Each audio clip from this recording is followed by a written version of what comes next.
Welcome to Season 3 and Episode 8 of the Smarketing Talk podcast produced by Landscape Leadership. I am your host, Chad Diller. I'm the Director of Client Success here at Landscape Leadership, and I'm joined by our CEO and founder, Chris Heiler. Hello, everybody. Thanks for joining us. If you work in the lawn or landscape industry, you are in the right place. This is where we share our candid thoughts on sales and marketing as it relates to companies just like yours. So thank you for joining us. So Chris, I probably watched one of the worst videos that I've ever watched this past week. Oh yeah. You want to guess what it was? I'll give you a hint. Guess something Trump related. Yeah, I'll give you a hint. It was a video that millions of other people watched live. Something from the debate. The presidential debate itself. Yeah, that regardless of whatever side you're on, I think if you think that anything went well for either one of those parties, you're probably in a small minority. It was a little childish. And Charlie got a kick out of it. I'm sure he did. My kids were cracking up and they wanted to watch it, and I wanted to turn it off, and they were just so amused. One of the great things that came out of something really bad, so like bad video actually produced really good video. So I'm going to send you something right now. Oh boy. So check your phone, and then I will post a link to this in the show notes so you can enjoy it too, but I want to get Chris's reaction when he sees it. And I only watched this for a few minutes. Oh, what are you sending me? Oh geez. Looks like a TikTok video. It is a TikTok video, which I'm not on TikTok, but I'm pretty amused by their filters that you can augment reality and change. So what are you seeing here on the screen? Yeah, Charlie plays around with this. Looks like it looks like Donald Trump when he's 8 years old. Yep, it's baby Trump and baby Biden. Okay, it's both. Okay, so full suit, same full head of hair. Yeah, so somebody actually took their Snapchat filter and turned it on the TV. And you can, if you watch this video, it's nothing but the lady laughing hysterically. But the visual is great because it takes this horrible video of this debate and makes their faces babies. So, which they were kind of, let's face it, acting a little childish, going back and forth, interrupting each other and insulting each other. But I just thought that was great. So sometimes something good can come out of something bad. Possibly. What? Were you saying something? Oh, I'm lost in TikTok now. You're so captivated by this funny video off the bad video that I've lost you. Great. But yeah, now there's more. Now I'm seeing all right. Now get off that. Put your phone away. Oh, sorry. Oh yeah, I forgot we were actually taping something here. Jeez. Yeah. Well, I use this as a way to open up today because we're going to talk a little bit about video marketing and specifically some of the videos that we've shot for lawn and landscape clients. Did you get a chance to see another video that I posted lately, the Yellowstone Landscape brand video that I posted on LinkedIn? Yes, I watched a couple of your recent Yellowstone videos, and I know that one you posted. So that must have been the one you posted a couple weeks ago. Very first. I know you've been pretty excited about the amount of engagement it's gotten. Yeah, so it's insane. Where's that at now? I think we're approaching 5,000 views and about 100 reactions, which for LinkedIn only having 1,400 followers, I think that's pretty darn good. It's getting shared.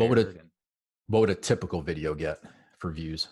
One of my videos that I typically post will get somewhere between 300 to 400 views on LinkedIn when I post it. So this is 10x. 10x. It's crazy. Interesting. Yeah. So we also produced a few other ones for Yellowstone, like you said. The brand video is the one that I posted. I'll put a link to it in the show notes, as well as you can see two other videos, a recruiting video that we did for them, and then also one that focuses just on HOA properties. So I'll put a link to those in the show notes below. So what do you think made that one so popular? Well, it helps that, Yellowstone is a company with thousands of employees. And so a lot of those people are sharing and watching the video, but I think their image in the industry, I think people know who they are. So I think a lot of people are connecting with it. And I'm kind of a little biased, but I think the video is pretty darn good compared to a lot of the ones that we did. Like, it's probably one of my favorite ones that we've done. Yeah. Yeah, I was impressed by it. Yeah. I Yeah. always joke with you, and we should give people some background too. Like when it comes to producing these, I'll admit I have zero to do with these. That would be right. It's pretty much I just watch them. Like I don't do any of the planning. Chad does all of the planning, the creative direction, managing it all. Uh, oversees the editing, all that stuff. We have the video team, but Chad's the one overseeing it. I don't have much to do with it. I just watch them and then try to Yeah. keep the feedback minimal. Yeah. I love it. It's Yeah. fun. It's been a lot of fun over the last few years. Yeah. I think we're up to like 60 videos now that we've produced for clients, all in all, somewhere around there. That's impressive. That's gone up too, just to give you guys some perspective. I mean, that goes up exponentially every year. Hmm. I remember when we first started doing this, I don't remember if you had started with us or not, but it was a pretty hard sell. Even selling, our clients on the idea of professional photography and spending 3 grand or six Yeah. grand a year was a pretty tough sell. And then Yeah. video on top of that, which obviously is more expensive, was an even more difficult sell. But now it's like once these guys start doing it and then they see others doing it, it might be the easiest thing to sell. Yeah. Honestly, right? Would you People say? people love video. I mean, Yeah. I'd rather watch a video than read something. Yeah, It's no probably doubt. my favorite thing to do. Yeah. So so you say we've done around 60 of these Yep. and I want to say it's typically like 3 or 4 videos for each time we go out and actually do a project. Yeah. So I this mean, is that's probably so we've probably done 18 to 20 projects yeah. over the past few years, That would probably be a safe guess. Yeah. right? Somewhere in there. And a Yep. lot of those include photography too. Right. Yeah. It's video is one of these things I wanted to talk about it today because I think that there's a lot of really bad video out there. Oh yeah. And, Yep. oh, and I think that this has been really fun for me. I love learning new things, and I've learned a lot about video and video production from doing it. The more you do it, the more you seem to learn, and so that's why I thought it'd be a great podcast episode for us to talk a little bit about that and some of the things that I've learned through the process, and some of the things that our clients have learned through the process because they've definitely had some lessons too. Right. And why don't you tease a little bit who our guest is going to be at the end? So a little later in the podcast, we're gonna go to a interview that I did with Yellowstone Landscape's director of marketing, Joseph Barnes. For those of you that don't know Yellowstone Landscape or don't know much about them, they are approaching a $300 million landscape company, which isn't the norm for the companies that we work with. Most of the companies we work with are somewhere between, I'd say, $2 to $10 million. But video was part of the engagement that we wanted to start with them, and Joseph was really involved in that. So we'll later in the show today we'll have a little bit of some insights that he has to share with that. But I know Chris had some questions because he always has questions. We do these videos and he asks how it goes, and we talk back and forth a little bit. So Yeah, and Chad's the expert on this, so I'm just going to ask the questions. you're too kind. So my first question would be, so thinking about companies in our industry, whether lawn care operator, design build firm, maybe commercial maintenance contractor, why should these companies even consider creating videos? Like what are the main reasons our clients are hiring us?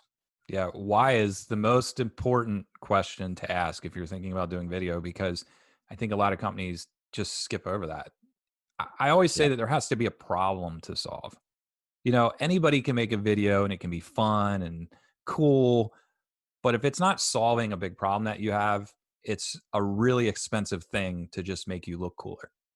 And so there are a variety of problems that we see, either just the brand image, being seen as more capable and bigger and um, more professional. There's Mhm. some times that like people aren't really well known in their market, or people don't understand the heart of the company. or they don't understand how they're different, or um, uh, they don't feel like their prospective clients think that they really understand what's important to them. And so Right. those are some things. And then again, of course, recruiting, which is an obvious problem in our industry. Those are some things, some big problems. And that's the starting point. What's the problem? Why do you want to do video? So video is a really good way to get that, like that message across visually, Yeah. which sticks with people. Sticks with people. You can tell a story with images, but it's maybe a phrase, or a sentence. You can't tell more than that with an image a lot of times. Yeah. So so I know a lot of the videos we create, they're going on the website. Mhm. First of all, we're sharing them on social media, things like that. But I guess talk about what kinds of videos that we're creating for clients. Because Yeah. I feel like there's a lot of different types that we're actually creating. Yeah, so we talked about the problems that they solve, but more kind of as in the style, the type of style videos. You've probably seen a variety of them, probably just not quite sure how to classify them, and it is really hard to classify them. I talked to one of our videographers yesterday, and I said, is there some common terminology? And he was like, no. Like people Yeah. use names interchangeably, but some of the things that we've produced are like loop videos, which is just action. You come to a website page and you see something happening. It's a series of shots and different pieces of footage just to give some visual appeal to that page. No Uh, audio. yeah, exactly. Yeah. No audio. The other things, like I said before, the brand video, like we did for Yellowstone, which kind of tells the company story or the customer story, and Mhm. how that intersects. That's a common one. And then we talk about recruiting videos as well. But these can be in different styles. So you could have, we've done these like all music in the background, visuals with a professional voiceover actor. We've also done them with people on camera, both clients or people from the company, and have them kind of going through a narrative and telling a story. Sometimes we don't have any of that. Sometimes we communicate everything visually with captions that fly across the screen. And it really depends, again, on what you're trying to accomplish. So that can kind of, you have a lot of different directions that you can go creatively, which is cool. I actually have an article. I'll put this in the show notes as well. I wrote an article, 14 great examples of marketing and recruiting videos for the lawn and landscape industry. So I'll put them there and you can actually go there, read a little bit about each video, some thoughts that I had, and then watch the videos. That's really helpful. Yeah, I encourage you guys to check out that article. I looked at it. There's tons of really good examples, and Chad's got it organized really well. So it would definitely be helpful. So you mentioned all these types of videos. There's a lot that you could do, that a company could do. So how should they prioritize these things?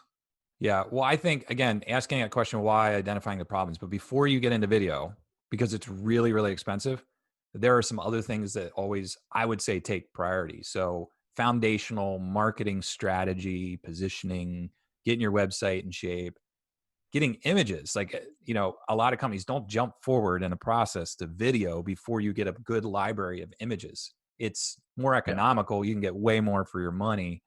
And then you should, determine, like if there are certain property types that you are going after, or if there's a certain service division that's really weak that you need help with. If there's, recruiting in general or specific positions that you need to hire more for, and that will drive that why, and connect with those problems. So all that stuff needs to be looked at, you know, really hard before you decide to do video. Right.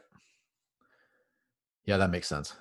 I feel like what we've done in the past, I don't want to generalize it too much, but it seems like in the first year of our engagement with a client, if we're doing video, we start with doing it seems like we do the big brand video first, kind of like the overview of Yeah. who they are, right? Yeah. And who they work with. Right. And then we'll do maybe a recruiting video in there. Yep. In general, just about all the positions available. And Yeah. And then it seems like it's and maybe a couple of case studies. And then usually maybe the second year, if we do more video, that's when we start creating videos for their specific services, Yes. for their specific So, divisions. Is sometimes, that yeah, it depends. Yeah. okay? Yeah, I like, it's always great to start at the high level first because you can Hmm. do all kinds of videos. So, like, I like to start that high level first. This is about what we're about, what our customers want. And then this is about what our companies like to work for and what everybody loves and what you can do. And then you can kind of just narrow it down as time Yeah, goes. This is this type of property. This is this actual customer. This is this type of role at our company, and you can get more and more specific as time goes because video is expensive. You can't do it all at once. yeah. And I feel like the more narrow you go with your topics over time, the more effective those videos can be. Yeah, definitely. All right, let me see. A couple more questions for you. I know one that everybody wants to know. Money. What are companies going to have to spend on this? What should they be budgeting? Let's think about it on a like an annual basis. Yeah, I would say I love throwing these analogies back in, our industry's face. Yeah. It's like a customer coming to you and say, "Hey, how much is it for landscaping?" I mean, that is such a huge loaded question. Yeah. Like, are you planting a mum in a pot on my front porch? Or are you building me $1 million transformation and maintaining my property for years to come? So scope is huge. Like that really determines. And like even the materials, the actual elements of those things will drive the cost. And so some videos are more expensive to do than others because there's more time involved, Mhm. and how far you go along the post production editing and special little bells and whistles, that's going to really drive the cost. But it's a good question, so let me give you kind of my knee jerk reaction to that.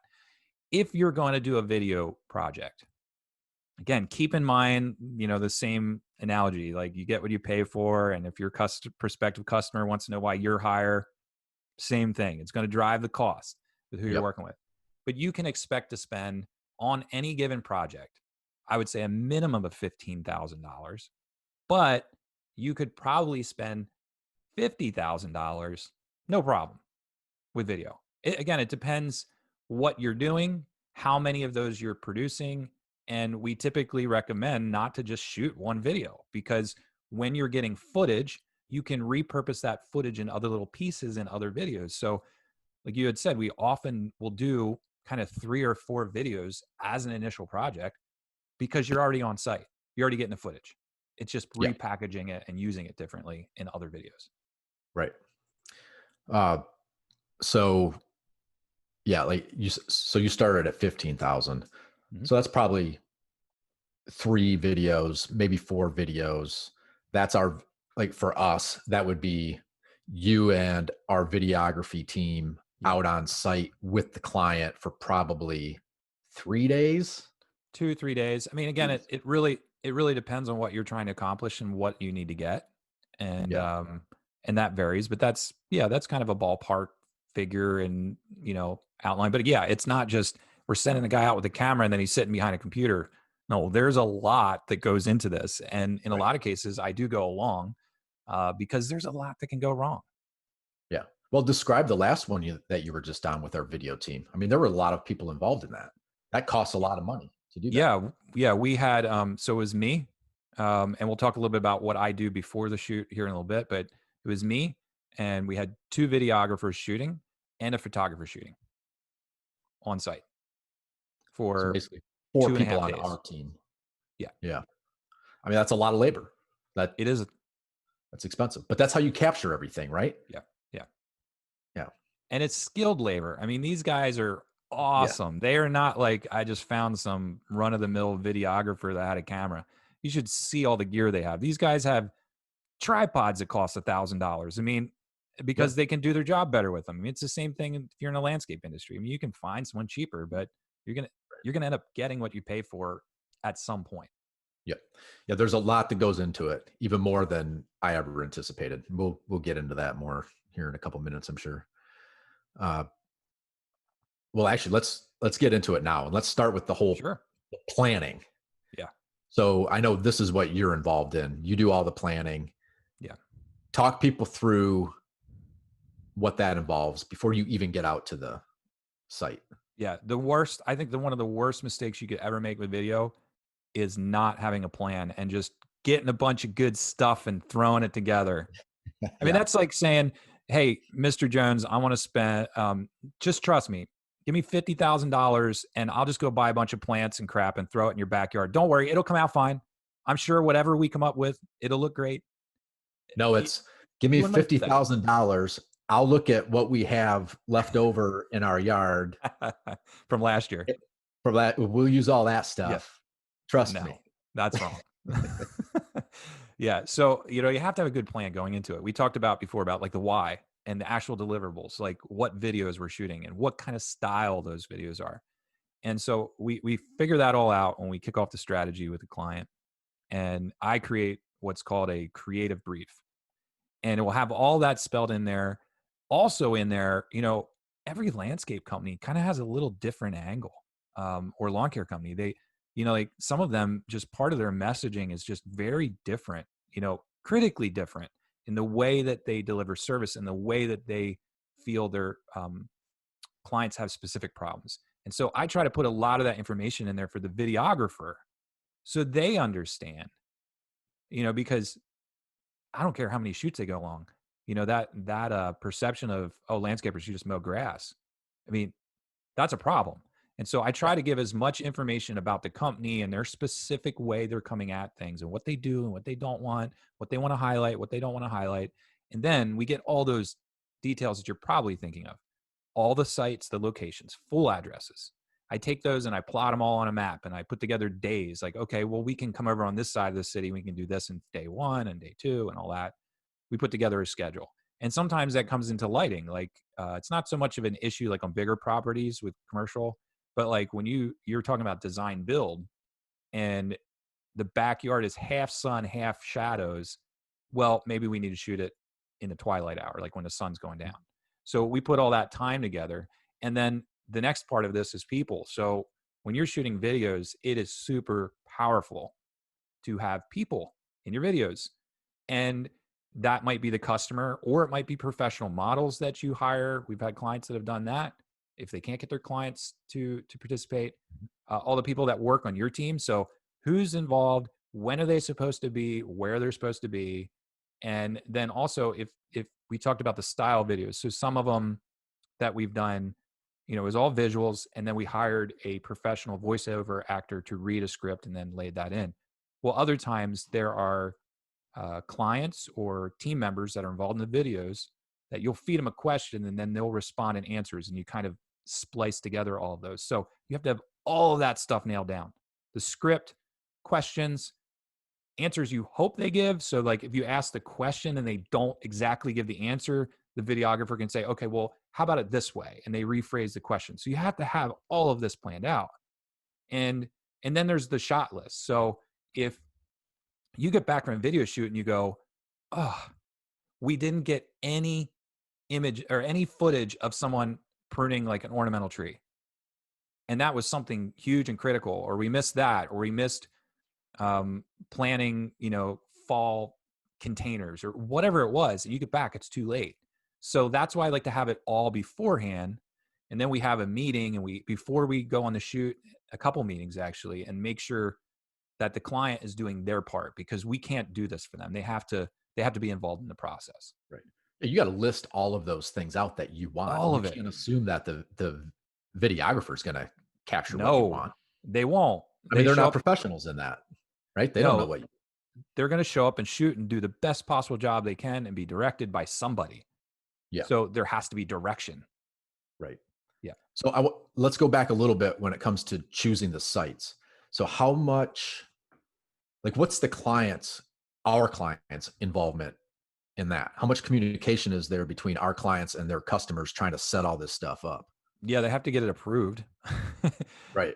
I would say this is the most difficult with commercial landscape companies, because a lot of times Yeah. they're dealing with these huge organizations that there's all this, they have to float it up the totem pole to see if it's okay, what they're Big allowed to commercial. feature, what they're not allowed Yeah. to feature. Or if you're showing up someone's home, you have to have it all nailed down. So yeah, we talk about it. We talk about, what's so cool about this site? Why do you want to feature it? And then they have to do that outreach and give them kind of a general idea when we're doing it. Yep. So there's some legwork that they need to Absolutely. put into it for sure. Yeah, if you don't, you'll be like, "Oh, we can't go here now. We can't do this. We can't do that." And we've had that happen where Oh, yeah. we've had a visit set up and then last minute, it gets canceled or they just don't Yeah. want to do it. Yes. Frustrating. I've learned a lot of things. In fact, I could probably go through a list of a few things for you if you want. Yeah, Um, let's talk about that before we get into your interview. Like what are some of so we've been doing this for I don't know, 3 or 4 years. yeah. What are some of the things that you've learned over that time? Yeah, the biggest tip that I could give you and the biggest thing we learned is a plan, and sometimes your plan, no matter how much you plan, maybe you figure out something else you should plan better. So it's a learning experience. As you do more and more of these shoots, you figure out, okay, that's a detail I didn't remember, and so that's Yeah. something I've learned. So asking a lot of those questions and having multiple people look at those questions, it's really helpful because there's sometimes clients will think of things and I'm like, yeah, you know what? That's a good idea. We should do this or we should get that. I would say the other big lesson is that people screw things up. um, and it just happens, and it's not that people are malicious, but sometimes a site doesn't work out. Like we've showed up to a residential shoot location and everything like our client, the landscape company, approved it with the homeowner. The homeowner said it's cool. It was for like 2 days or 2 weeks in advance. And we show up and the homeowner forgot that they were also getting their windows installed, like replacement windows. And Oh, there's geez. crap all over the lawn. And now all of a sudden that shoot location's totally out.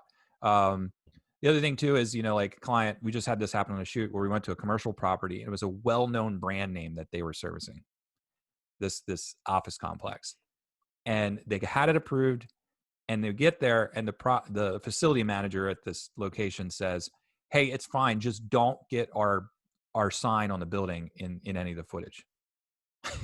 So like it was a bummer. We still were able to do it, but people screw that up. So sometimes it's great to have alternate sites. Have more than you need. That's really important. Um, Another thing too is That makes sense. I think that's a good tip. yeah, and people themselves don't come through. Like someone was supposed to show up and they got a meeting or they had to put out a fire or something happened with their kids and now all of a sudden you're left with nobody on the scene. And Yeah. so sometimes hiring models, even though it's an additional expense, might be your best move because they're getting paid to be there, Yeah. or at least having the flexibility to change your plan if people screw that up, and produce a different style of video and to be thinking ahead about that. Uh, the other thing too is interviews. So like the flexibility from that, because Joseph will talk a little bit about this later. Not everybody is great on camera. And even Yeah. sometimes the people you think are great aren't going to be great. And they've never done it before and they get nervous. And so you have to have some flexibility there. But you also have to prepare your people properly. Like one thing that I learned, we kind of talk about in an interview is that I feel like people that have never done this before need to understand how awkward it's going to be and how awesome it's going to look. And so one of the things I've learned is from now on, I want to send some finished videos and explain that so people can see that they're going to look like movie stars. Makes sense. Yeah. Um, the other thing that I would say that I've learned is when you're thinking through shot lists of things that you're trying to capture, don't be so narrow that you're just thinking about the production you're working on. Because Right. sometimes when you're on a site, and that's what helps, like when I'm on a location, because I might spot something that I think would be cool to use later. And the Mhm. videographer might spend 2 minutes capturing it. We might not even use it, but we'll have it for later.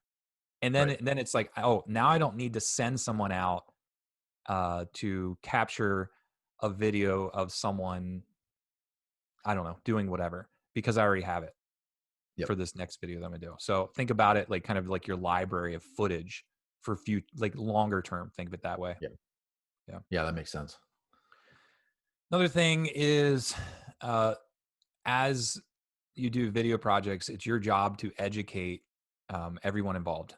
In my role, it's about educating the client and educating our vendor, the video production company that we're using to work with us, because Not everyone will understand what's in here in my head, and they won't understand the message I'm trying to make come out.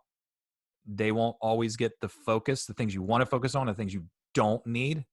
I would say with a client, I don't need so much footage of their truck sitting by the road. You know, like your customer doesn't care about that. You need a couple seconds to kind of connect the brand, but they don't care about that. They want to see the results. They want to see what people are doing. They want to see clients that look just like them. Do they want to And see inside the truck? no, they don't want to say, yeah, like they don't, yeah, you don't need to, go a 360 around every mower and look at, you don't need all that stuff. So it's my job to educate, and do that in kind of a polite way that, like what's really important in here. Yeah. Some of those things, if we spend too much time on it, then we can't do other things that are more important. And the vendor, likewise, these guys, even though some of them we've shot half a dozen to a dozen uh, client projects, and they're understanding the lingo. Sometimes I'm like, dude, you got way too much mower footage. Like, again, we went back to the thing all landscapers do is mow lawns. No, Yeah. there's so much more. And so, like, enough is enough of this. Or sometimes, especially like after a couple shoots, we'll hand it off to them and let them just kind of do it with the client. It's just kind of knowing the things that might go wrong. Hey, a company owner might be really, really proud of their shop. We might want to get some footage of that, but don't spend half a day there. You Right. know, so Right. it's hard. Like I've learned those things the hard way, and I have the relationship, but a lot of times a videographer doesn't have the relationship like we have with our clients. Right. So they're going to do what the customer's asking them to do. Yeah, exactly. Yeah. Yeah. Yeah. And then the last thing I'll just leave this is that creating really great videos, I'm finding, is a balance of art and planning. Um, you can create a really good plan, and that's good because you need to know where you're going. But there is a little bit of flexibility you have to have to it, because even I get kind of tunnel vision. And so when I'm working with one of these videographers, some of them are true artists and they think of really, really great ideas. And you have to allow the artist to contribute, but you can't let the artist take over. Mm. And Joseph will get into that a little bit later, but the the thing that happens is that you have to have that careful balance of what you're trying to communicate to your prospective client or job recruit, and have the artistic value in there, but also really stick to the plan and make sure you're getting what you want, because after they leave the shoot, it's too late. And then you got to pay them to come back. And that's Yeah. not something you want to happen. Yep. Yeah. I think that's a really good point. Yeah. Uh, it's been really interesting hearing our clients talk about video over the Mhm. past few years. Like I said earlier, a few years ago it was a much more difficult sell, Yeah. right? Today, I mean, it's just not. And I think today our clients they just have a much greater appreciation Yeah. for the art, like you talked about. Um, so it's been great to see that, and then I love seeing when we produce something great and then you share it on LinkedIn, and then you have all of these other companies that we don't work with, but they follow you, right? And they start chiming in on these because they're seeing the videos and they're like, oh, hey, that's great. I want to do something like that. Maybe they hire us, maybe they hire somebody else. It doesn't matter. It's like, it's just cool that we're setting the bar really high, right? When it comes to video, and other companies are going to follow that. To me, that's very exciting. Yeah. I hate mediocrity, so Yeah. if you're going to do it, go all the way, do it right. And that takes, our perspective and also the videographer. But the third component, which I would say is the most critical, is the client.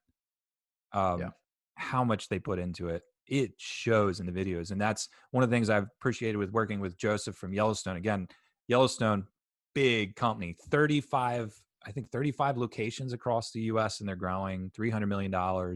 And Joseph is a smart dude. I mean, he gets marketing. He's been in it for Mhm. a long time. He understands messaging and communication and all that stuff. But he said even him and I riding around for 3 days and going these locations, he learned a ton about producing videos as we did it this last summer. So I have a little bit of an interview that we're going to share about Joseph and I talking about the recent shoot.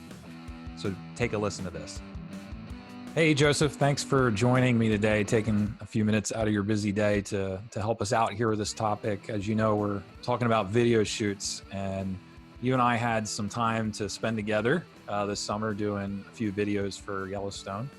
And so I thought it would be helpful just to kind of start this off by telling our viewers and listeners what was your experience in the past with video? Oh man, Chad, that's a tough one. It hasn't really been that good to be perfectly honest. We started out like most people, did a lot of photography, but video was new to us. So we kind of had to rely on people that had done it in the past. And, at the end of last couple projects before this one, we ended up with a lot of footage and a lot of things that probably looked really cool to the videographer, but weren't particularly useful for me. So a lot of the video end result that I got, I really never used it or had really limited use for it. Certainly not something I would want to put, on the cover page of our website. So Sure. it's been a challenge. We found that the videographers, they didn't really take the time to understand our business and Mhm. get what we were about. They didn't really get who our customers were and really the point of the video in the first place. So, they would just shoot a lot of stuff that they thought looked really cool on film. It's a lot of drone shots and flyovers and close-ups of flowers and pictures of our guys mowing and trucks rolling down the road. This stuff all looked really good on film, but it didn't really do a lot for us. It didn't really show what it was like to be a customer of ours. It didn't really show what it was like to be an employee of ours. Yeah. So at the end, a lot of that stuff just ended up kind of left on the cutting room floor. Yeah, really common. I think a lot of times videographers or just public in general, they oversimplify the green industry and what we do. Mhm. And, that whole stereotype of, do you just mow lawns? Can kind of bleed over to those types of vendors. So Yeah. what were 2 to 3 things that maybe surprised you when we spent time together for 3 days on a video shoot? Yeah, well, I mean, the first thing that surprised me was just how generous our staff was with their time. We were there in Texas in early August. It was, I don't know, at least 100 degrees. It felt like probably more.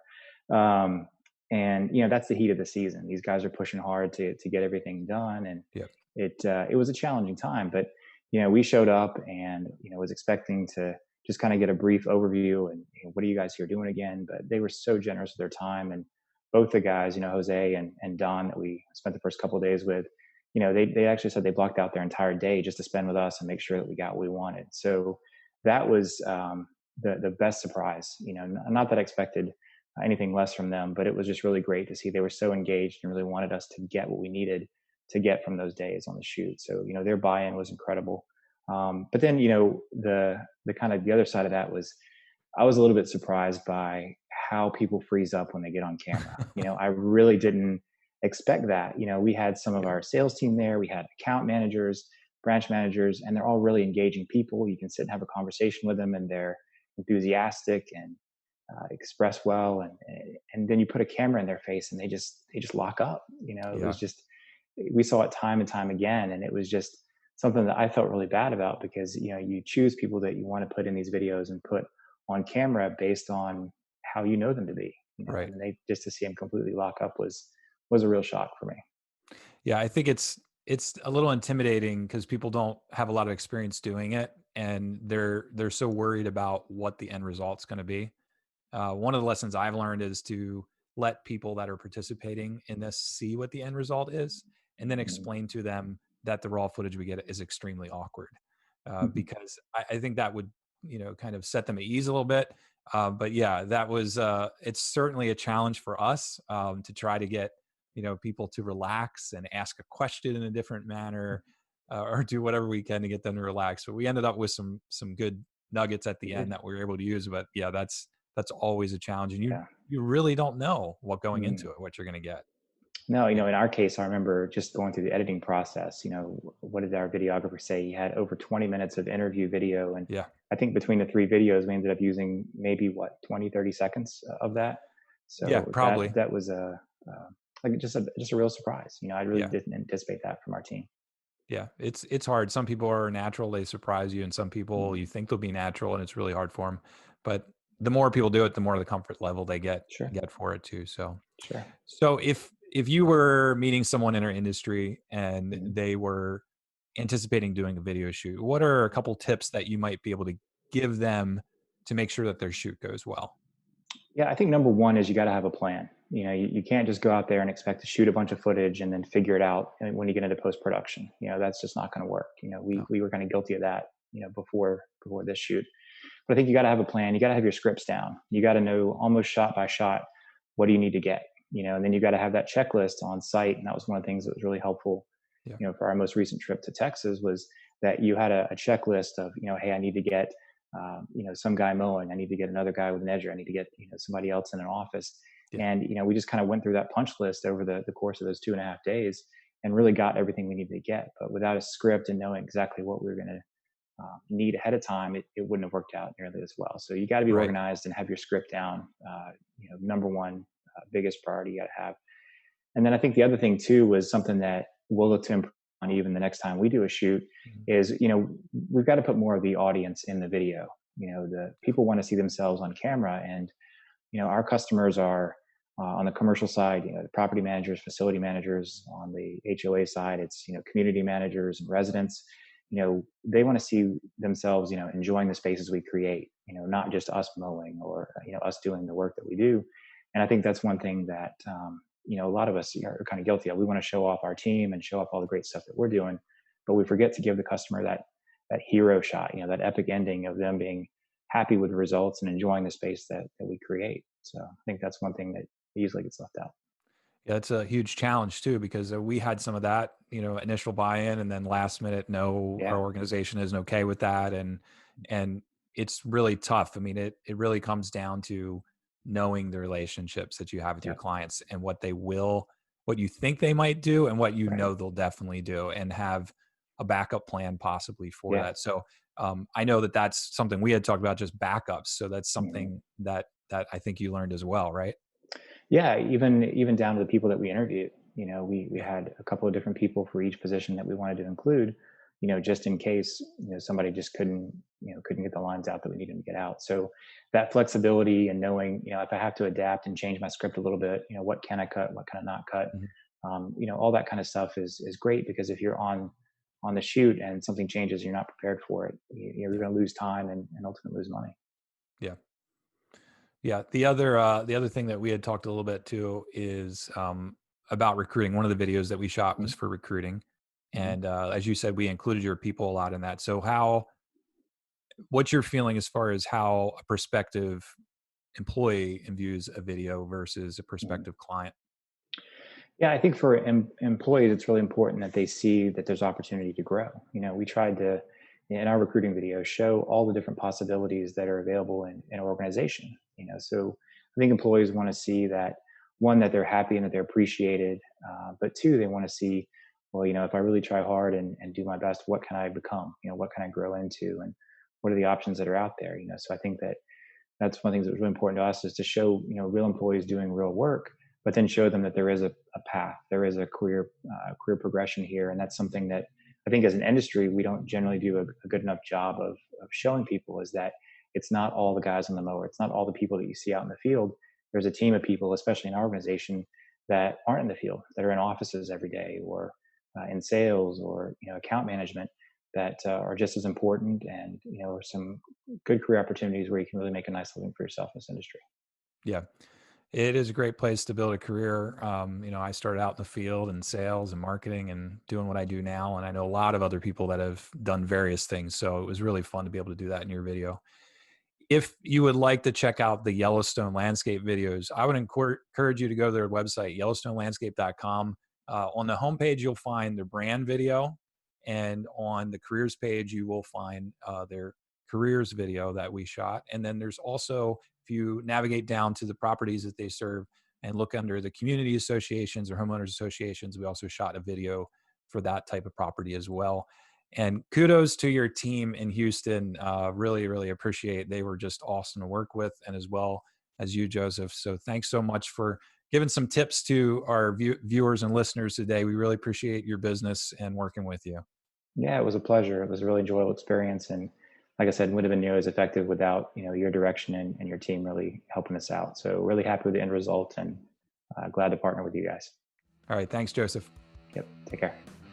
Well, I hope you enjoyed the interview with Joseph Barnes from Yellowstone Landscape, where he shared some of the things that he learned. I hope that you have learned a lot about video production, or at least are starting to ask some of the right questions to learn more. If you want to learn more, I have some really great resources for you. As I said in the show notes, I'm going to give you an article with some ideas, 14 different videos that you can look at. Maybe what you're doing isn't really working. Maybe what you're producing is making you look like we call just another landscaper. It all starts with you making a decision. Are you going to keep doing what you're doing or not doing something? Or are you going to start doing something different?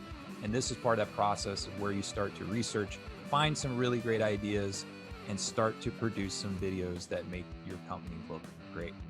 Hope this has been really helpful. If you have a project with a few or a bunch of videos, reach out to us. And you can feel free to connect with us in a number of ways. You can connect with us on our website. You can connect with Chris or myself on LinkedIn. Send us an email. Stay tuned. In the next few weeks, we'll produce another episode of the podcast. Thanks a lot for tuning in. Have a really great day.